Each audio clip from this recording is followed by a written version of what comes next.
오늘 설교 제목을 대속의 은혜 안에 머물라 이렇게 정해왔습니다. 따라합시다. 대속의 은혜 안에 머뭅시다. 얼마 전 8.15 강복절이었습니다. 해년마다 강복절이 다가오면 그 시간을 기다리는 사람들이 있어요. 우리는 별로 강복절을 기다리지 않지만 교도소에 있는 사람들은 혹시나 특사로 나올까 싶어서 기다립니다. 올해는 강복절 특사가 없었어요. 강복절 특사라든지 성탄절 특사라든지 죄를 사해주는 특별한 은혜의 시간이 있어요. 이 교도소 안에 있는 사람들은 그 명단 안에 들어가기를 위해 애쓰죠. 돈이 있는 재벌들도 권력을 잡은 사람들도 마음대로 교도소에서 나올 수가 없어요. 형을 줄여들 수가 없는데 딱 이 시기는 어떤 죄든지 용서해주고 형을 줄여주고 또 교도소 밖으로 나올 수가 있습니다. 그런데 국민들이 원한다고 되는 것이 아닙니다. 딱 한 사람이 결정해요. 누가 결정하느냐? 대통령이 명령해야 가능한 거죠. 대통령의 은혜가 필요한 상황이에요. 8.15 강복절이 끝났지만 아마 감옥에 있었던 사람들은 그날을 되게 기다리고 있었을 거예요. 이번에 내가 대상자가 될 것인가. 특히 정치인들, 감옥에 있는 사람들은 그런 경향이 있죠. 은혜 베풀어 주기를 기다리고 있는 거예요. 8.15 강복의 특별 사면처럼 구약의 이스라엘 백성들에게 1년에 한 번 죄를 사해 주는 날이 있습니다. 그 날이 뭐냐? 대속죄일입니다. 대속죄일이 되면 이스라엘 모든 백성들은 일을 멈추라고 얘기하셨어요. 그리고 자기의 죄를 속죄받기 위해 주님 앞에 나와야 합니다. 그리고 깨어 기도해야 돼요. 1년에 유일하게 한 번, 이날은 7월 10일 날 대제사장이 성소를 지나서 지성소 안으로 들어갑니다. 지성소는 아무나 들어갈 수가 없어요. 지성소는 특별히 청소도 하란 말이 없었어요. 청소를 어떻게 했는지 그것도 궁금한 일이에요. 그러나 1년에 한 번 지성소에 이 분향단을 가지고 들어가서 하나님 앞에 용서를 받아오는 거예요. 그래서 대제사장은 이날을 아주 중요시 여깁니다. 한 달 전부터 자신을 정결케 해요. 일주일 전부터 대제사장 옆에는 젊은 제사장들이 붙어가지고 계속 성경을 읽어줍니다. 딴 생각하지 말라는 거예요. 가장 중요한 것, 이스라엘 백성들의 죄를 사함을 받고 주님 앞에 나오는 것이니까 그게 중요한 거예요. 그래서 절대적인 그 책임을 가지고 있는 거죠. 하나님 앞에 용서를 구하고 그 용서를 받아오는 거예요. 하나님 한 달 전부터 하나님 앞에 궁유를 구해요. 대제사장이 하나님 용서해 주옵소서 이렇게 구하는 거죠. 예수님 믿는 우리에게도 대속의 날이 있습니다. 어떤 날이냐? 예수님이 십자가에 못 박혀 죽으신 날입니다. 그날이 인류에게서 대속죄일입니다. 누구든지 예수님만 믿고 그 피의 공로를 의지하면 죄사함을 얻고 영생을 얻을 수 있는 길이 열렸습니다. 그러므로 우리는 이미 대속의 은혜 안에 있습니다. 이 대속의 은혜 안에서 그 은혜를 발견하고 이 대속의 은혜 밖으로 벗어나면 안 될 줄 믿습니다. 따라합시다. 예수님의 대속의 은혜를 구합시다. 마가복음 2장을 읽다 보면 이 4명의 건강한 사람들이 중풍병자를 데리고 예수님께 옵니다. 사람들이 너무 많으니까 지붕을 뜯어가지고 달아내래요. 그래서 예수님께서 누구의 믿음을 보셨느냐? 이 중풍병자의 믿음보다는 메고 온 사람들, 그 무리의 믿음을 보고 고쳐주셨다는 이야기가 나옵니다. 그런데 치료의 방법이 좀 특이합니다. 안수하고 다른 이 침을 뱉는다든지 뱉어서 흙을 짓이겨 준다든지 아니면 제사장에 가서 보이라든지 그게 아니고 대뜸 예수님이 그렇게 말씀합니다. 내 죄가 사해졌다 하면서 죄사함을 선포합니다. 이 광경을 보고던 서기관이 예수님께 그렇게 심한 이야기를 합니다. 그리고 뒤에서 험한 소리를 해요. 인간이 어떻게 죄를 사해 줄 수 있느냐? 예수님께서 그런 이야기를 하시죠. 너희가 어찌하여 마음에 악한 생각을 하느냐? 죄 사함을 받았느니라 하는 말과 일어나 걸어가라 하는 말, 어느 것이 쉽겠느냐, 그죠? 일어나 걸어가라 하는 말이 훨씬 쉽다는 거예요. 죄를 사할 권세가 예수님께 있다는 것입니다. 죄의 문제로 생긴 중풍병을 예수님은 그대로 내버려 두실 수가 없었어요. 그래서 그의 문제의 가장 근본인 죄의 사함을 선포하는 것을 볼 수가 있습니다. 죄의 문제가 해결되어야 낫는 병이라는 거죠. 그래서 그 병의 문제를 고쳐주신 걸 볼 수가 있어요. 뭐 해결한 것도 아니에요. 그냥 이 병의 문제는 죄의 문제니까 해결해 주신 것이죠. 우리에게도 예수님의 죄 사함의 권세가 우리에게 이미 주어져 있습니다. 우리가 죄를 사할 수는 있는 권세가 있을까요? 그건 없어요. 다만 죄 사함을 얻을 권세를 우리가 가지고 있어요. 예수 믿으면 누구든지 죄 사함을 얻는 권세가 하나님의 특권으로 주어집니다. 인간의 죄는 아무나 사할 수 없어요. 여러분 옆 사람이 죄 짓다 그래서 내가 사해 주노나 하면 사해 줄 수 있어요? 없어요.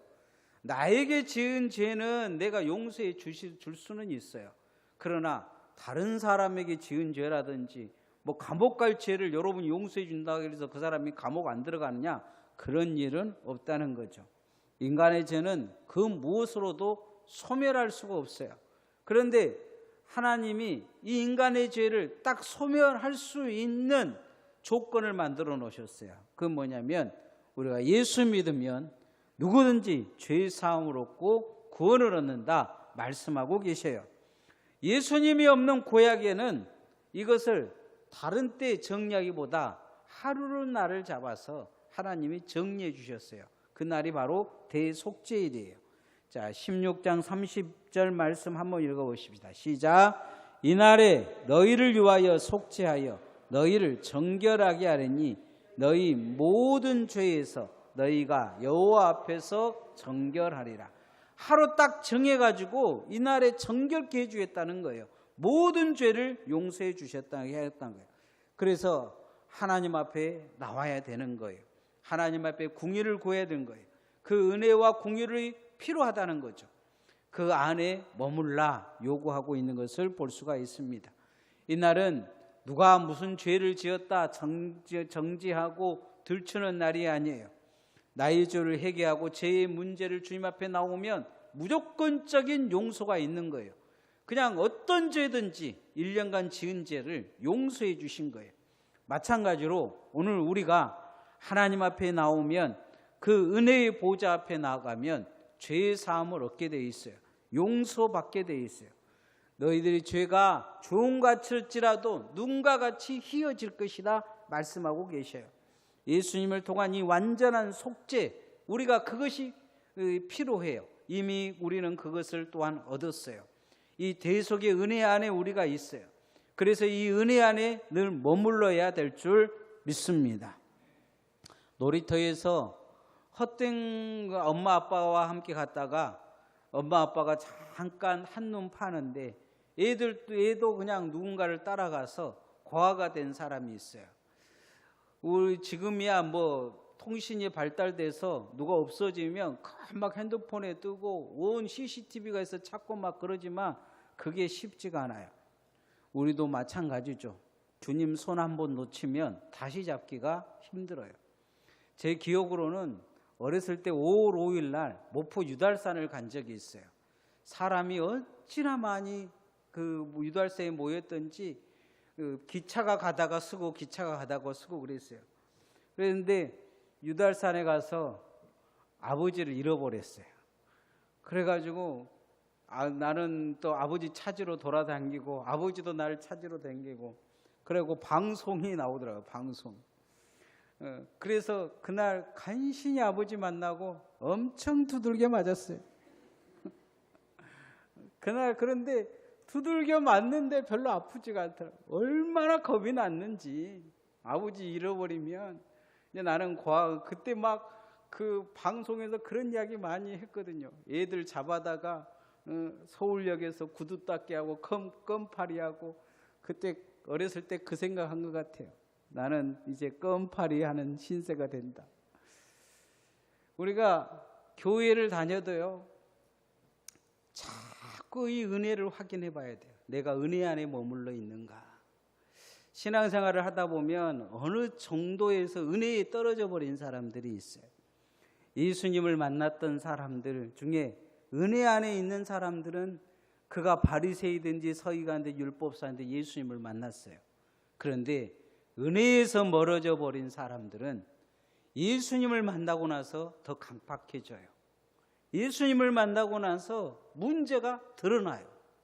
믿음이 가짜라는 것이 드러나기 시작해요. 자신들이 스스로 믿음이 있다고 이야기하시지 예수님을 구주로 고백하지 못해요. 그래서 날마다 여러분이 이 대속의 은혜 안에 있음을 기억하고 은혜를 구하며 살기를 소원합니다. 말씀을 들을 때도 늘 은혜를 구해야 돼요. 회개하라면 회개되는 심령이 있어야 돼요.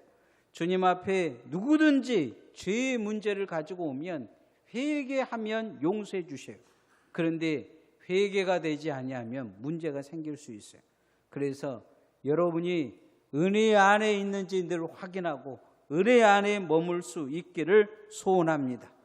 이 은혜는 다른 은혜가 아니에요. 십자가의 대속의 은혜 안에 있어야 합니다. 따라합시다. 십자가의 대속의 은혜를 만납시다. 예, 십자가의 은혜가 내게 필요해. 십자가. 인류가 아직 숨을 쉬고 있는 것은 재앙을 막기 위한 영웅들이, 재앙을 막아준 영웅들이 있어요.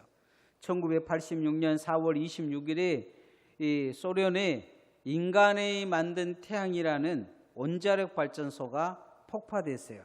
체르노빌 원자력 발전소가 이 원자로가 폭발된 거죠. 사람들은 이것이 얼마나 심각한지 몰랐어요. 그때 이 체르노빌 문제가 계속 녹기 시작하면 주변이 점점 하고 전 세계가 문제가 생길 상황이었어요. 이 사고로 3,500명이 사망했고 2,000개의 마을이 사라졌고 40만 명 이상이 암과 같은 병이 걸렸어요. 이게 막았음에도 그러는 거예요. 다행히 이 정도로 끝난 것은 14명의 소방관이 이 원자로가 터진 걸 알고 죽으러 들어간 거예요. 차를 가지고 들어가서 불을 껐어요. 그 중에서도 3명의 사람들이 그 자기들의 목숨을 내놓고 그 원자로에 들어가 가지고 가장 고장난 부분을 수리해서 지금 체르노빌이 그래도 저 모양으로 보존되고 있는 거예요. 그렇지 않으면 그게 폭발이 됐다고 생각을 해보세요. 엄청난 그 폭발이 일어나서 그 영향은 우리에게까지 지금 올 거예요. 그러니까 전 세계가 이것을 안고 해결할 수 있는 것은 보통 1,000만 년 정도 지나가야 해결이 된다고 해요. 그런데 누군가가 목숨을 걸고 들어갔기 때문이죠. 이 일본에도 얼마 전에 원자력 발전소가 폭파됐잖아요. 이 일본 영웅들에 대한 그 영화들을 보면 그것을 달려간 사람들이 있어요. 그리고 많은 사람들이 이 원자로가 폭발되지 않게 하게 만들기 위해서 목숨을 내어놓고 그렇게 또 죽어간 사람들이 많아요. 그런 것처럼 대속죄일 날은 대제사장이 하나님 앞에 나아가는 것이 그런 마음이었어요. 죽어 나올 수 있어요. 그냥 그 이쁜 옷을 입고 막 금면류관을 쓰고 그러니까 이게 살았다 한 거지만 한 달 전부터 죽을 각오를 하는 거예요. 죽을 각오. 가장 죽음에 가까운 자리예요. 삐끗하면 죽어요. 대제사장이 지성소는 아무나 들어갈 수 있는 공간이 아닌데 지성소에 들어가기 위해서 그날 온몸에 이 정결함을 가고 붉은 띠를 허리에 띠고 들어가요.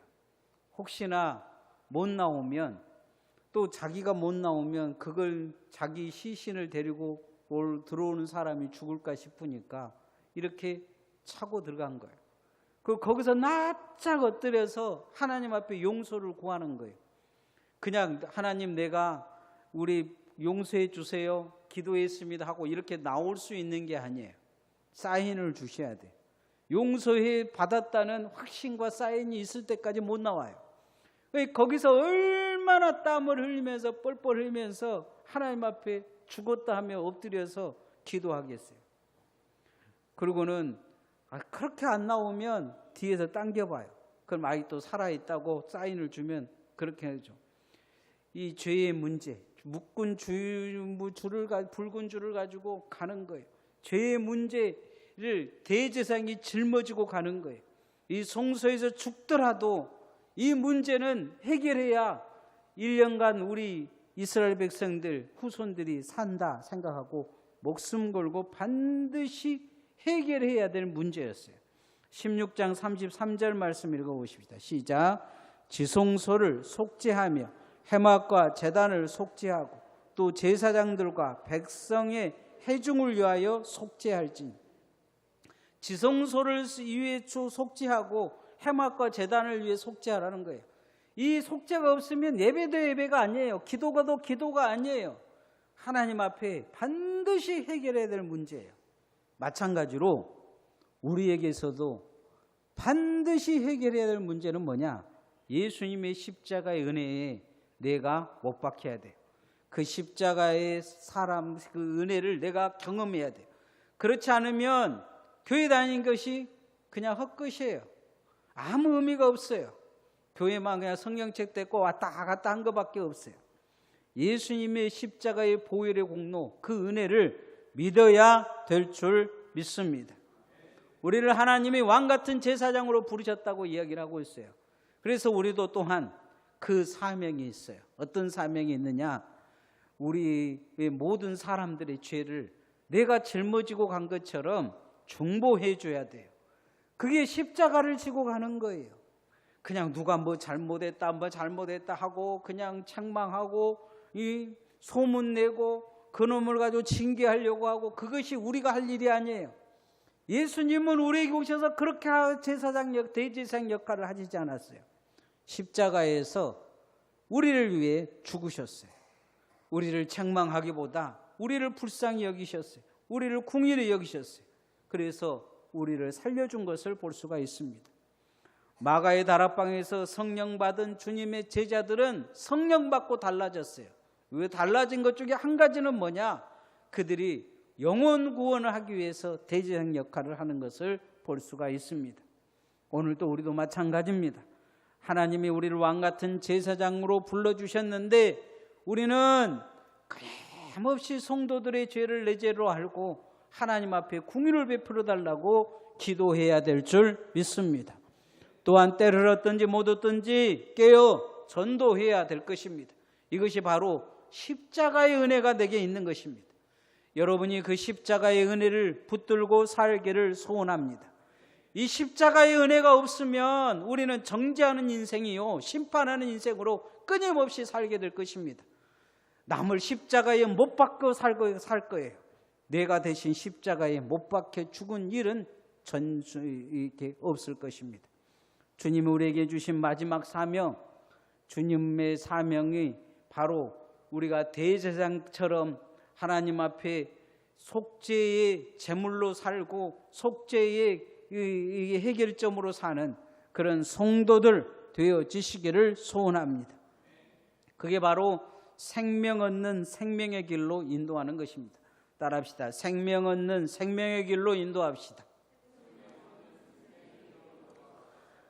우리가 하나님 앞에 왕같은 제사장으로 부름을 받았다는 것은 하나님과 우리 사이에 다리를 놔주고 예수님께 다리를 놔준 거예요. 사복음서에 보면 예수님께서 성전에 가셔서 하신 일이 있어요. 성전에서 장사한 무리를 내쫓으셨어요. 그들의 상을 엎으셨어요. 채찍을 들어서 그들을 때리셨어요. 화가 너무너무 많이 나신 거예요. 왜 화가 나셨을까요? 그것은 딱 한 가지예요. 예수님의 말씀 속에서 들을 수가 있어요. 예수님이 그렇게 이야기했어요. 너희는 하나님의 집을 강도의 소굴로 만들었다 하시면서 성전은 기도하는 집이 되어야 된다 이렇게 말씀하셨어요. 성전은 기도하는 집이 되어야 된다. 생명의 길이 되어야 된다. 하나님을 만나는 공간이 되어야 된다 이렇게 하는데 너희들은 하나님을 만나는데 장애를 만들었다. 하나님을 못 만나게 한다. 하나님을 만나는 길을 너희들은 끊어버렸다 하면서 예수님이 화가 나신 거예요. 오늘날 우리가 하나님을 만나고 예수님을 만나는 길이 되는가? 생명을 인도하는 제사장의 역할을 감당하고 있는가? 뒤돌아 봐야 합니다. 예수님께서 바리새인과 서기관과 율법사들을 싫어하신 주된 이유 중에 한 가지는 그들이 믿음이 없어서가 아니에요. 그들이 하나님과 세상 사람들, 고통받은 사람들, 죄의 문제가 해결받아야 되는 사람들의 다리 역할을 하지 못했기 때문이에요. 끊어진 다리였어요. 그렇게 하나님 앞에 이어진 다리도 그들이 자신들의 목적을 위해서 폭파시켜버리고 끊어버리려고 한 걸 볼 수가 있어요. 왜 예수님을 죽였을까요? 예수님이 그 다리 역할을 대신 할 수 있으니까, 예수님이 확실한 다리처럼 보이니까 예수님을 죽인 거예요. 자신들이 그 다리를 끊어놔야 자신의 목적이 이루어지기 때문이죠. 그들은 영적 장애물이 된 거죠. 마태복음 25장에 보면 7가지 화에 대해서 말씀하고 있어요. 이 7가지 화를 쭉 들여다보면 무슨 이야기하냐면 영적 장애가 됐다는 거예요. 장애물 역할을 한다는 거예요. 남이 기도하는데 장애물 역할을 하고, 남이 은혜 받는데 장애물 역할을 하고, 남이 하나님 앞에 정말로 열심히 나가는데 장애물 역할을 한다는 거예요. 도움의 손길이 아니다는 거죠. 디딤돌이 되지 못한다는 거죠. 성도는 이 땅에 존재해야 될 이유는 어디에 있느냐? 우리가 하나님 앞에 영혼 구원으로 도구로 사용되어지고, 하나님 앞에 그렇게 믿지 않는 자를 인도하는 인도자의 역할을 해야 되는 것입니다. 대제사장의 존재함도 여기 있습니다. 제사장이 필요한 것도 여기 있어요. 성도들도 마찬가지입니다. 16장 34절 말씀 읽어보십시다. 시작. 이는 너희가 영원히 지킬 규례라. 이스라엘 자손의 모든 죄를 위하여 1년에 한 번 속죄할 것이니라. 아론이 여호와께서 모세에게 명령하신 대로 행하니라. 1년에 한 번 속죄한다. 이게 대제사장이 해야 될 일이다. 너는 그 역할을 감당하라. 이것이 생명의 길이다 가르쳐 주신 거예요. 생명의 길을 열라 요구하고 계신 거예요. 누구에게요? 대제사장에게 이야기하는 것입니다. 대제사장에게. 마찬가지로 오늘 우리에게도 마찬가지예요. 우리가 생명의 길을 여는 사람들 되어지시기를 소원합니다. 대제사장은 부름을 받고 임받는 순간 자신을 위해서 존재하는 사람이 아니에요. 이 사람은 위임받고 그렇게 하나님 앞에 서는 순간 이 백성을 위해 존재하는 사람이에요. 예수님이 하늘의 대제사장이다 자기다 이야기하신 것은 자신을 위해서 우리를 사용하기보다 우리를 위해 자신이 내어줄 존재라는 것을 보여주신 거죠. 그리고 하늘 대제사장의 역할을 감당하셨다고 히브리서에서 말씀하고 있어요. 주님은 그 하늘 대제사장에서 이 땅에 오셔서 자기 자신에 대해서 할 일에 대해서 이렇게 이야기해요. 섬김을 받으려고 온 것이 아니고 섬기러 왔다 이야기를 합니다. 존재 이유가 분명한 거죠. 존재 이유가. 내 직분의 존재 이유가 분명한 것입니다. 성도들도 마찬가지입니다. 여러분은 여러분을 위해 살라고 직분 준 거 아닙니다. 여러분의 명예를 위해 준 것도 아니에요. 그 여러분의 무슨 집안 대대에 뭐가 되는다고 준 것도 아니에요. 하나님 앞에 우리 세상 사람들은 그렇게 이야기하고 믿음 없는 사람들은 그렇게 이야기할지라도 여러분은 성도로서 그 직분의 의미를 잘 간직하고 살아야 합니다. 무엇을 위해서 주었습니까? 하나님을 위하여 일하라는 것입니다. 성도를 위해서 일하라는 것입니다. 교회를 위해서 일하라는 거예요. 특별히 하나님 앞에 제사장 역할을 감당하라고 준 줄 믿습니다. 그래서 우리는 어디에서든지 이 사명을 반드시 발견하고 사명대로 사시기를 소원합니다. 생명의 길을 열어주는 사람들이 돼야 합니다. 늘 뒤돌아봐야 돼요. 내가 생명의 길을 열어주는 사람인가? 내가 다른 사람들에게 믿음의 길을 열어주는 사람인가? 내가 은혜의 길을 열어주는 사람인가? 늘 뒤돌아봐야 합니다. 그렇지 않으면 우리는 영적 장애물이 될 것입니다. 반드시 하나님이 치워야 될 사람이 되어버릴 수도 있어요. 하나님 앞에 필요한 일꾼, 영적 장애물이 아닌 생명의 길을 열어주는 영적 생명의 다리로 귀하게 사용되는 주님의 종들 되어지시기를 소원합니다. 그렇게 살 때 마지막 시대 하늘의 별과 같이 주님께 칭찬받는 성도들 될 줄 믿습니다. 이제 말씀의 결론을 맺으면 대속의 은혜에 머물라 이야기를 합니다. 한 대속의 역사가 나타나는 대속죄일에 대해서 오늘 말씀을 전하고 있습니다. 이 대속죄일 날 대제사장이 구하는 것은 은혜입니다. 내가 열심히 해서 될 일이 아니고 무조건 하나님이 용서해 주셔야 될 일이에요. 그래서 한 달 전부터 이 대제사장은 하나님 앞에 백성들의 죄를 다 짊어지고 누구의 죄는 용서해주고 누구는 어쩌고 이야기하는 것보다는 이 모든 죄를 지고 하나님 앞에 가는 거예요. 목숨 걸고 가는 거예요. 은혜 주셔야 나올 수가 있어요. 죽으러 가는 것입니다. 마찬가지로 주님의 십자가가 우리에게 그 대속의 은혜가 있습니다. 그래서 우리는 주님의 십자가의 대속의 은혜를 반드시 발견하고 믿어야 될 줄 믿습니다.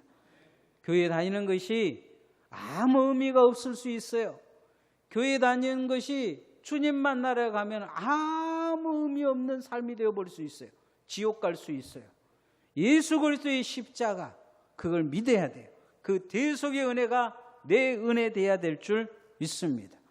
그리고 그 은혜를 받았다면 생명의 길을 여는 생명의 사람들 되어지기를 소원합니다. 영적 장애물이 되기보다 하나님 앞에 많은 사람들을 주님 앞에 인도하는 하늘의 별과 같은 종들 되어지기를 소원합니다.